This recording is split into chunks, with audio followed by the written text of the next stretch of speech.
Hey guys, Ray Bernardelli here, founder of the ADIS software and the physical therapy drop-offs group. So first off, hopefully some people hop on here.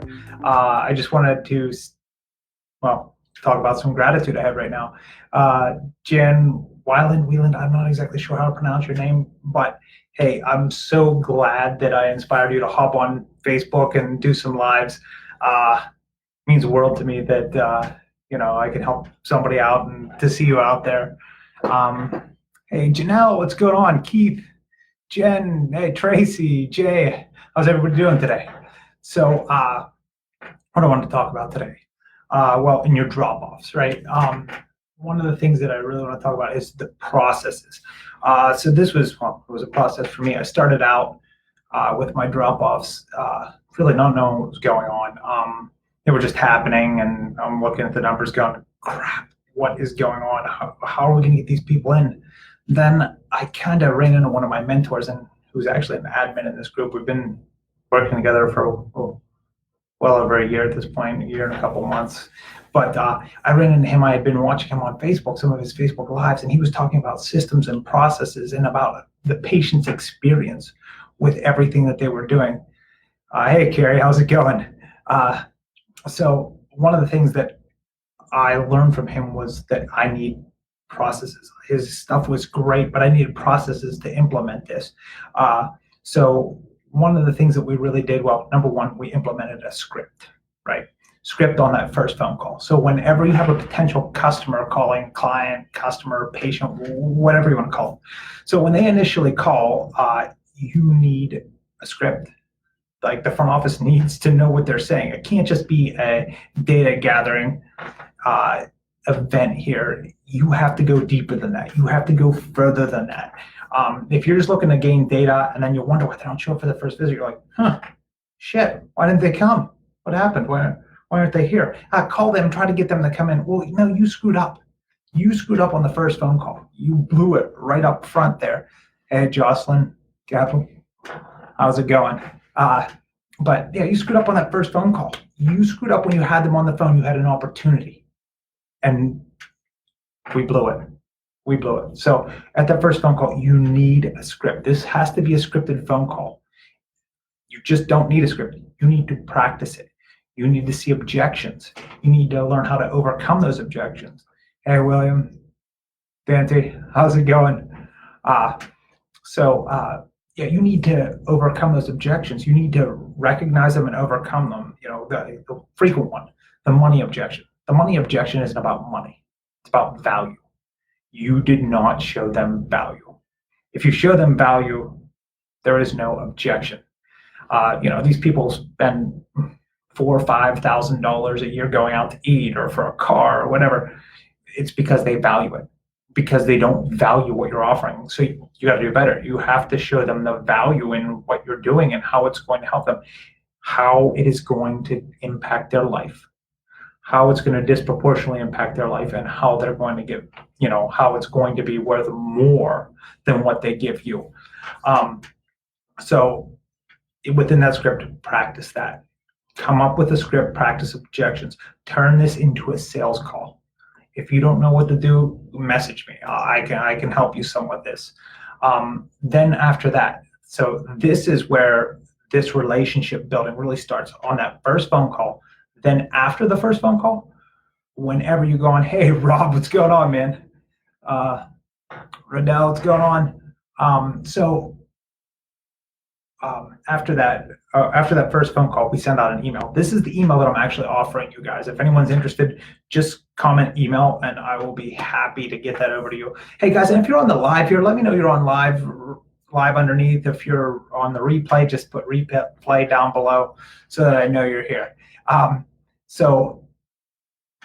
That first email, right? So in this first email, it's right after that first phone call. Right? So we want to give them a different experience on that first phone call than anything that they've ever had when they called physical therapy before, or chiropractor, or whoever's going to help them with their problem. So we want to give a totally different experience. So what we do after that phone call is we follow that up with an email. You can do email, you can do text message. Email is just better because if you have a HIPAA compliant service, you can put some more information in this.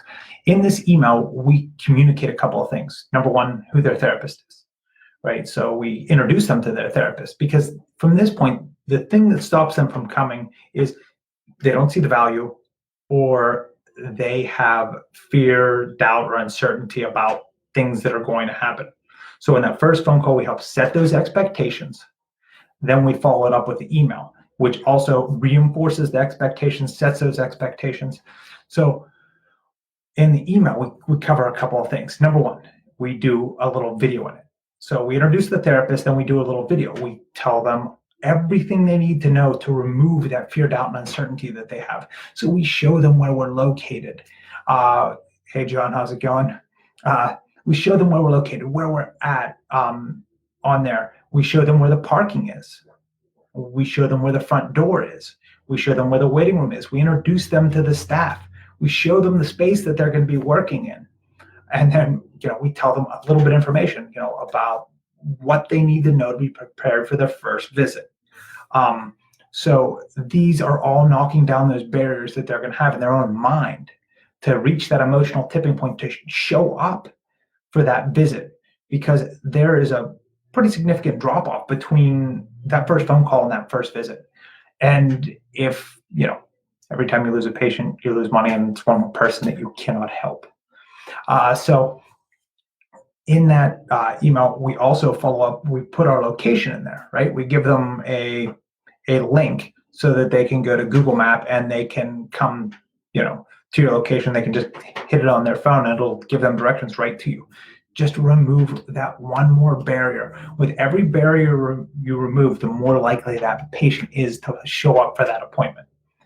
And so after that, right, you have to develop this relationship. You have to use these tech tools, the email, text messaging, to try to create a relationship with this person. The relationship is how you stop them from dropping off.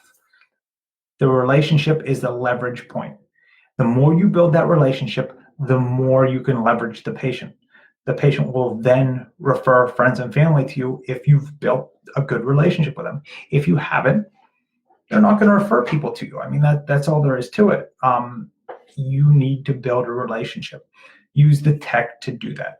We follow up that first initial evaluation with a text message, telling the patient, hey, it was great meeting you today. Telling them about delayed onset muscle soreness, how it's perfectly normal to feel sore. We reinforce a lot of the things, and I reinforce what I'm going to do on the next visit. This is how you stop this from happening. Hey, Ashley, John, how's it going? This is how you stop your drop-offs. It's not, well, there is a little bit of magic to it, but it's primarily building a relationship, showing the person value in you and your practice.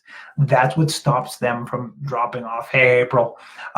So that initial email, which is the one I'm offering, if anybody wants it, just type email below and I will gladly get it over to you, that copy for that initial email. That really, really is going to improve the number of patients that show up for their first visit. I can't tell you how much it's helped my practice and, well, a lot of other people that I've been working with. But yeah, so that email follow-up, email or text message follow-up for the first visit is also big to build that relationship. So, well, really, guys, that's kind of where I wanted to talk about today, that front end, that building a relationship. And if you back out even further, you look at your marketing. Your marketing is targeting and setting expectations, right? So you set an expectation for what your practice is and what your practice does on your initial marketing. And if you don't do a good job at that, you're gonna get a lot of phone calls that aren't going to be good. Those phone calls that aren't good, aren't going to turn into patients. But if your marketing's right, they're ready to go. That first phone call, at that point, you start building the relationship.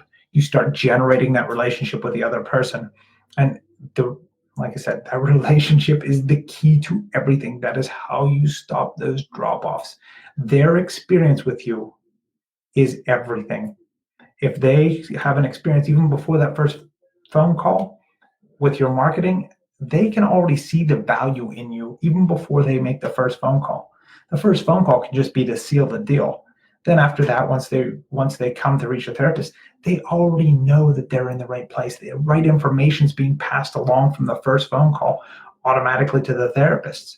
So the therapist knows the reason that the patient's coming. So the first time they greet them with what their goals are, the reason that they're really coming, not I have back pain, but that I want to play with my grandchildren, that I want to be able to climb the stairs again.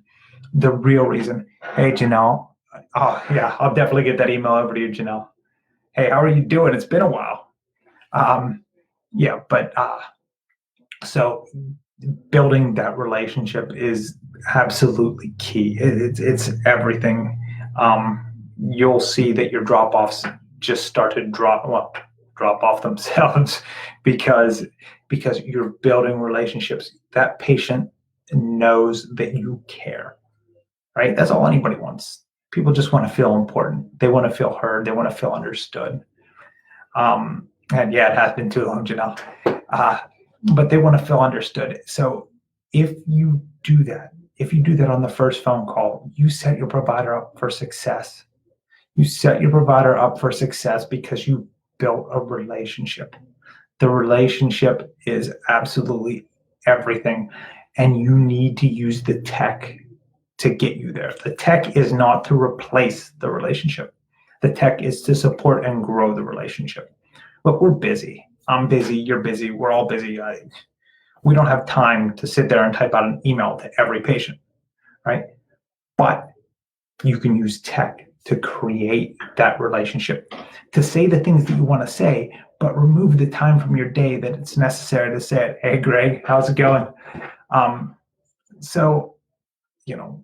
Well, that's pretty much it. Steven, what's going on? That's pretty much all I really wanted to talk to you guys about today. So if you want that email, just comment email below. If you're here on the replay, just let me know that you're on the replay. And if you want the email, just comment email below, because I'm here to help, guys. I'm trying to create something that is going to allow people to not end up in the same pitfalls that I fell into. It was really a long journey for me to this point, meeting the right people, partnering with the right people, coming to recognize my shortcomings and people that can create that team to get over that. This is a team sport, the physical therapy thing. That front office is your first line, and they need a script.